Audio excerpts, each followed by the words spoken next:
Film की शुरुआत में हमें वीरान शहर को दिखाया जाता है क्योंकि शहर में खतरनाक रेडिएशन फैला हुआ है जिसमें सारे लोग मारे गए और जो भी अब बचे वो जैसे तैसे अपना जीवन गुजार रहे हैं। अब हम एना नाम की फीमेल को देखते हैं जो सूट पहने हुए शहर से जरूरत का सामान लेने जाती है और उसे लेकर अपने घर की तरफ निकल पड़ती है। पर घर के पास आने के बाद वो अपना सूट निकाल देती है क्योंकि पहाड़ और जंगल से घिरा होने के कारण वो जगह रेडिएशन से सुरक्षित है। पर घर आने के बाद वो खुद को अच्छी तरह से साफ करती है ताकि कोई रेडिएशन ना रहे, जिसके बाद वो सो जाती है। अब अगले दिन जब वो अपने कुत्ते के साथ अपने लगाए हुए जाल को देखने जाती है तो दुर्भाग्य से उसमें कोई भी चीज फंसी नहीं होती, लेकिन तभी उसका कुत्ता वहां से भागने लगता है। इसलिए ऐना उसके पीछे जाती है और पीछा करते हुए वो अजीब तरह से दिखने वाली गाड़ी के पास आ जाती है। ऊपर से तभी उसका कुत्ता किसी को देखकर वहां से भागने लगता है। इसलिए ऐना भी एक जगह छुप कर देखने लगती है जहां जॉन नाम का आदमी सूट पहने उसी गाड़ी के पास आता है और मशीन से रेडिएशन चेक करता है, लेकिन उसे वहां रेडिएशन नहीं मिलता, जिस पर वो एकदम खुश हो जाता है और अपना सूट उतार कर खुशी से चिल्लाने लगता है, जिसके बाद वो वहां से आगे बढ़ जाता है। और अब उसके जाने के बाद ऐना उसकी गाड़ी के पास आती है,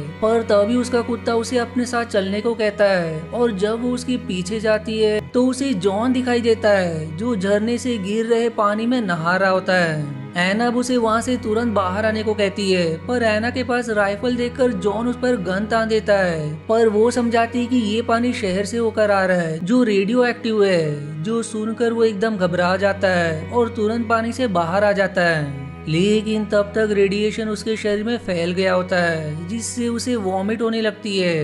वो अब तुरंत अपनी गाड़ी के पास आकर इंजेक्शन लगाने की कोशिश करता है, पर उससे वो नहीं हो पाता।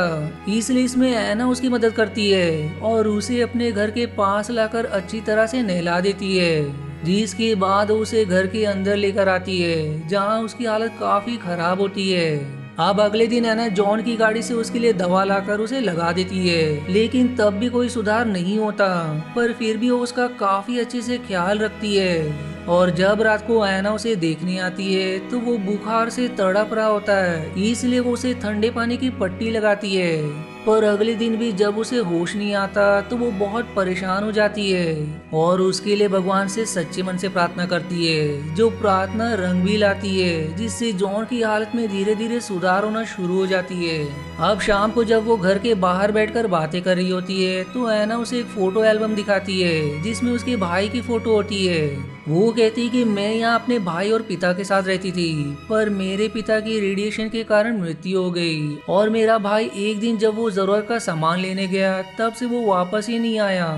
जो सुनकर जॉन भी दुखी हो जाता है। अब अगले दिन जब ऐना खेती कर रही होती है तो जॉन उससे सवाल करता है कि तुम्हारे पास तो ट्रैक्टर है तो उसका प्रयोग क्यों नहीं करते, पर वो कहती कि इसमें फ्यूल नहीं है, जिस पर फिर जॉन कहता है कि यहाँ से थोड़ी दूर एक गैस स्टेशन है, लेकिन ऐना कहती कि वहाँ कोई काम करने वाला नहीं है जो मुझे फ्यूल देगा, जिस पर जॉन कहता है कि इतने दिनों से तुम यहाँ अकेले रह रही हो तो क्या तुम खुद से फ्यूल भी नहीं निकाल सकती।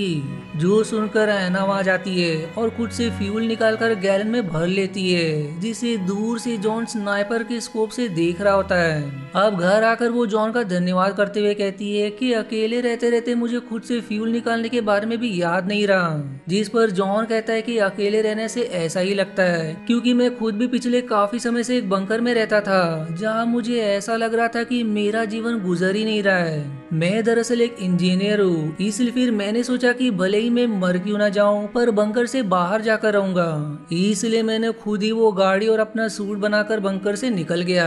अब अगले दिन ऐना मछली पकड़ रही होती है और उसे पकड़कर वो जॉन के साथ पकाकर खाने लगती है, जहाँ ऐना उससे कहती कि मेरे पास पहले जनरेटर था लेकिन वो कब का खराब हो गया, जिस पर जॉन तुरंत उस जनरेटर को देखने जाता है और उसे ठीक करने की कोशिश भी करता है, लेकिन उससे ठीक नहीं होता। इसलिए वो ऐना के साथ झरने के पास आता है और उससे कहता है कि हमें लकड़ियों से एक पहिया बनाना होगा, जिससे जैसे ही पानी उस पर गिरेगा तो पहिया घूमने लगेगा जिससे जनरेटर चालू हो जाएगा। जो सुनकर ऐना खुश हो जाती है। इसलिए अब वो दोनों घर पर आकर लकड़ियों का बंदोबस्त करने के बारे में सोचने लगते हैं, जिस पर जॉन कहता है कि हम चर्च को तोड़कर उसकी लकड़ियों से पहिया बना सकते हैं। पर ऐना इस पर मना कर देती है, क्योंकि इस अकेलेपन में उसका सहारा वही चर्च था। लेकिन जॉन समझाता है कि अगर तुम दिल से प्रार्थना करो तो तुम्हें चर्च की भी जरूरत नहीं पड़ेगी। पर फिर भी वो ऐना को बुरा ना लगे, इसलिए वो जनरेटर ठीक करने का विचार बंद कर देता है, जिसके बाद ऐना खेती करने चली जाती है।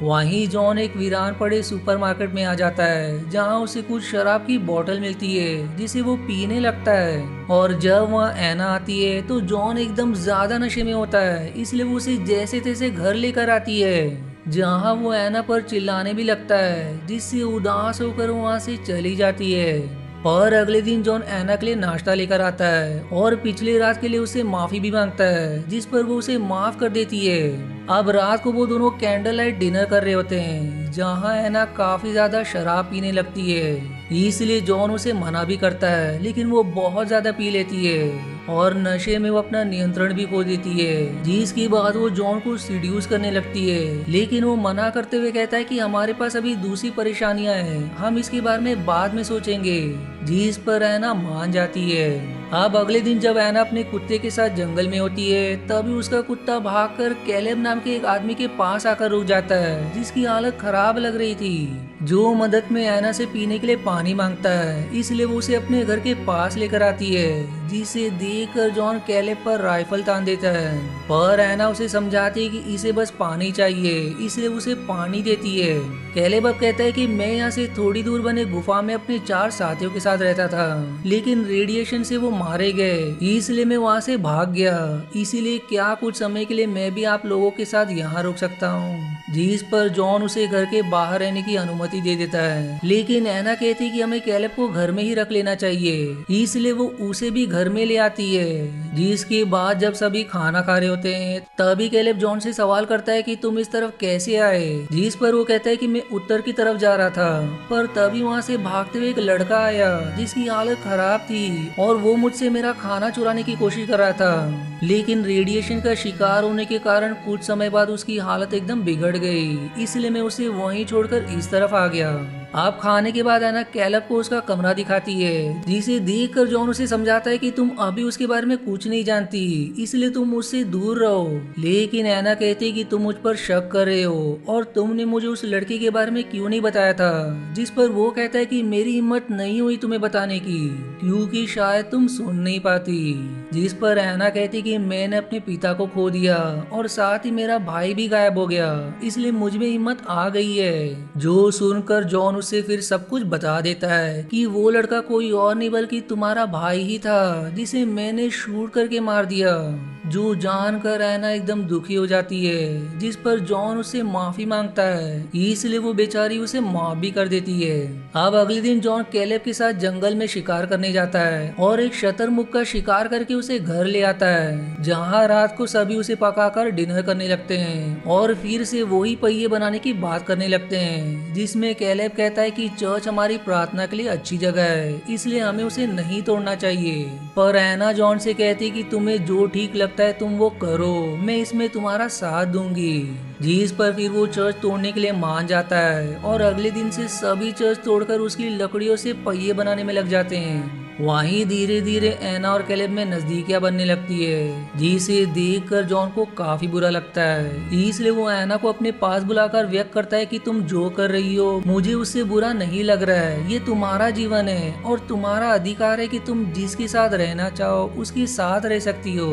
लेकिन ऐना कहती कि तुम गलत सोच रहे हो, और इतना कहकर वो रोते हुए वहाँ से चली जाती है। अब अगले दिन उनका आधा पहिया बनकर तैयार हो जाता है, इसलिए रात को सभी कैंडल लाइट डिनर करते हैं और फिर मस्ती करने वो सभी तालाब में आ जाते हैं, जहाँ वो सभी एक गेम भी खेलते हैं, जिसमें कैलेब एक बोतल को पानी के नीचे डाल देता है और फिर बारी बारी सभी उसे ढूंढेंगे।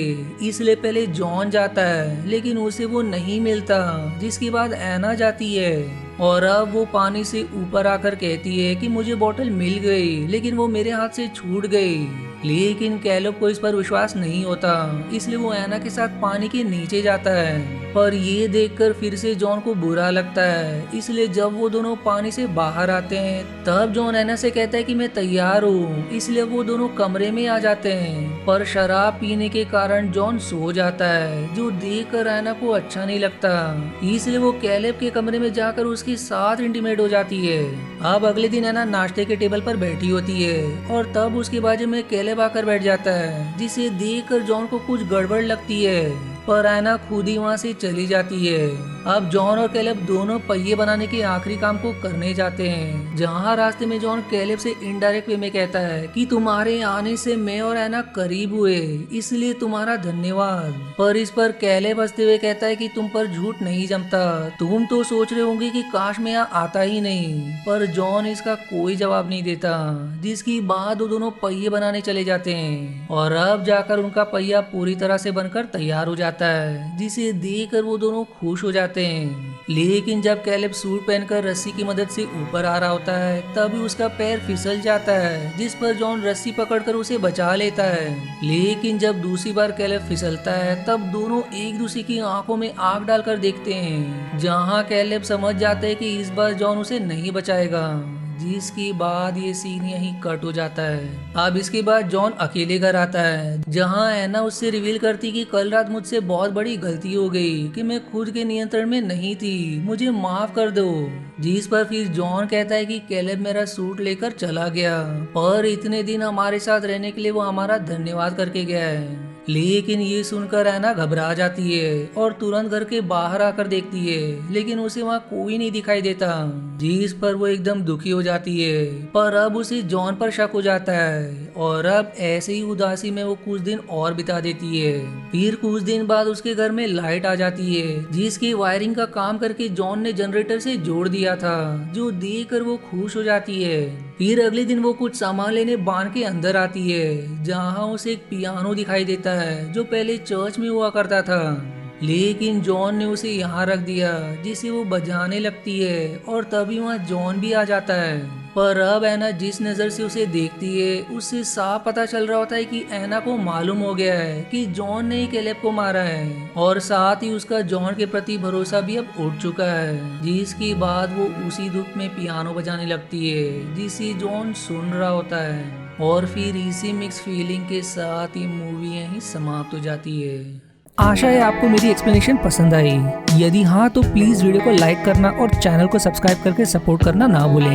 मिलते हैं अगले एक्सप्लेनेशन वीडियो में, तब तक के लिए धन्यवाद दोस्तों।